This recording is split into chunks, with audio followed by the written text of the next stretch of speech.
네. 예, 방금 소개받은 최영진입니다. 반갑습니다.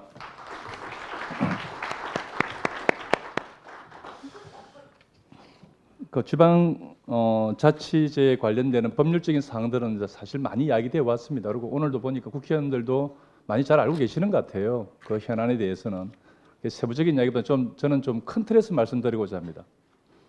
하나는 우리 헌법 구조인데요. 아까 전에 이제 김 교수님도 지방자치제가 상당히 좀 이렇게 제도적으로 왜곡되고 행하되었다는 말씀하셨는데, 우리 한국 정치에서 가장 큰 문제는 뭐 다들 여러 번 말씀하시지만 제왕적 대통령제입니다. 근데 사실상 들어가 보면 제왕적 대통령제와 제가 조금만 잘못 작동하면 바로 식물 대통령으로 전이되어 버리는 대단히 이상한 제도가 작동하고 있거든요. 근데 이 제왕적 대통령제를 유지하는 가장 중요한 것은 사실 대통령의 권력이 집중되어 있다는 거죠. 그래서 분권을 말할 때 우리가 흔히 이제 행정부와 의회의 분권을 이야기를 많이 하지만 사실은 더 중요한 것은 중앙과 지방의 분권입니다. 저 개인적으로는 뭐 대통령 4년 중임제 대통령제에 찬성하지 않는데, 그렇기 때문에 사실 개헌론의 가장 중요한 쟁점은 어떻게 중앙과 지방을 분리시킬 것인가, 권한을 분리시키고 상호 이제 균형 잡힌 국가의 틀을 만들 것인가의 문제입니다. 이건 단순히 지방의 발전을 위한 측면뿐만 아니라 우리 국가가 보다 유능해지기 위한 정말 중요한 틀입니다. 우리가 뭐 대통령의 비리 같은 걸 많이 이야기하고 있지만 사실 더 중요한 문제는요, 국가의 정부의 무능함입니다. 사실 뭐 세월호 사태라든지 그다음에 뭐 요즘 메르스 구제역 이런 거 구제역 보십시오. 비극적인 일이거든요. 이게 뭐 우리 인간이 아니라서 좀 그냥 눈 감을 수 있지만 국가가 작동을 안 해요. 정부가 대단히 무능합니다. 왜 무능하냐면요, 일을 너무 많이 쥐고 있어요.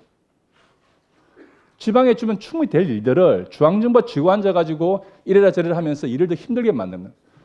근데 세계화, 자유화, 민영화 조치, 작은 정부론이 지배하면서 정부를 줄여놨거든요. 정부를 줄였는데 사실은 일은 더 많아진 겁니다. 그러니까 무능해지는 거죠.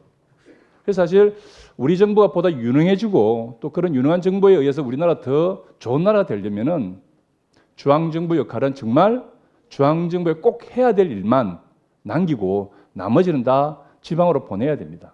혹은 지방과 일을 나눠야 되는 거죠. 그래야만이 중앙이 할 일을 제대로 할 수 있고요. 지금 구조에서는 사실 중앙도 일을 못하고 지방도 일이 없는, 혹은 넘을만 하는 대단히 왜곡되어 있는 구조가 지속되고 있는 겁니다. 그래서 저는 개헌 논의를 한다면 그리고 가장 합의할 수 있는 일 중에 하나가 바로 지방으로의 지방 분권을 대폭적으로 강화시키는 그런 길이 아닌가 싶습니다. 이제 그렇게 해서 지방으로 권한이 이양이 되면 지방의회와 지방 정부의 관계가 문제가 되는 거죠. 사실 지금 논점은 지방정부, 지방단체장 힘이 강한데 지방의회가 힘이 약하다는 겁니다. 그건 뭐 누구나 다 알고 있는 거고요.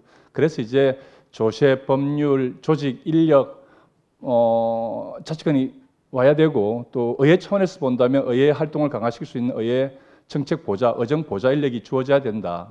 그다음에 인사권도 독립해야 된다. 당연히 맞는 말씀입니다. 그렇게 가야 되는 거고요. 근데 이제 아까 전에 우리 김 교수님께서는 우리 광역의회가 너무 크지 않느냐는 말씀을 하셨는데, 저는 조금 다른 생각입니다. 그러니까 유럽의 나라들의 지방자치 역사는요, 사실 거의 국가 역사 같이 갑니다. 그러니까 그애들은 처음부터 지방자치에서 큰 나라들이에요. 그렇기 때문에 우리가 상상할 수 없는 수준의 지방자치가 이루어지고 있습니다. 영국의 런던 같은 경우는 영국의 대부분이 이제 사실 우리처럼 그 의회 구조가 아니고 카운슬 구조거든요. 카운슬이라는 것은 좀 다릅니다. 의회하고 숫자가 적죠, 동네마다. 근데 엄청난 권한을 가지고 있어, 그 사람들이. 그래서 오히려 우리는 지방자치 역사가 짧기 때문에 훨씬 지방 정치에 많은 인력이 들어가서 많은 일을 했나 봅니다.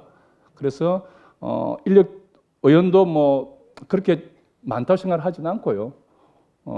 또 이 의원들을 보좌할 수 있는 의정 보좌관도 대폭 강화되어야 되고, 지금 대충 이제 국회를 설득하기 위해서 한 명을 이야기하지만 저는 두세 명까지 가야 되다 봅니다. 기초도 한 명 들어가야 되고요. 그래야 일을 할 수 있습니다. 그 다음에 이제 문제는 이렇게 이제 의회 권한을 강화시켰는데 우리 언론이나 시민단체 늘 걱정을 합니다. 제대로 할까? 정말 우리가 늘 신문에서 보는 그런 그 지방의회 단체장이나 의원들의 비리 사건들이 줄어들까?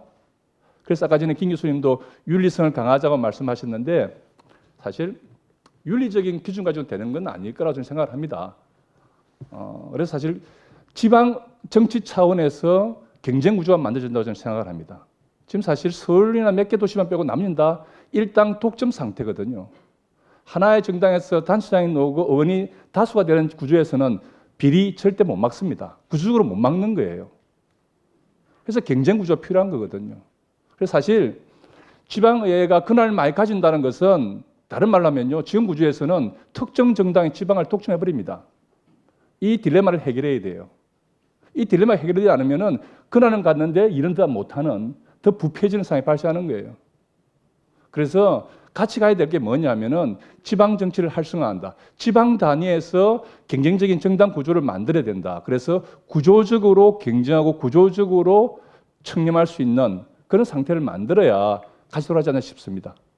그래서 큰 틀에서 본다면 헌정 구조 차원에서 중앙정부는 최소화해서보다 유능하게 만들고 지방 일을 많이 해야 된다. 지방의회도 좀 더 강력해지고 좀 더 많아질 필요가 있다. 하지만 지방 정치가 활성화되지 않는다면, 지방 정치에서 경제 구조가 마련되지 않는다면 대단히 어려운 상황이 될 수 있다. 이렇게 정리하도록 하겠습니다. 감사합니다.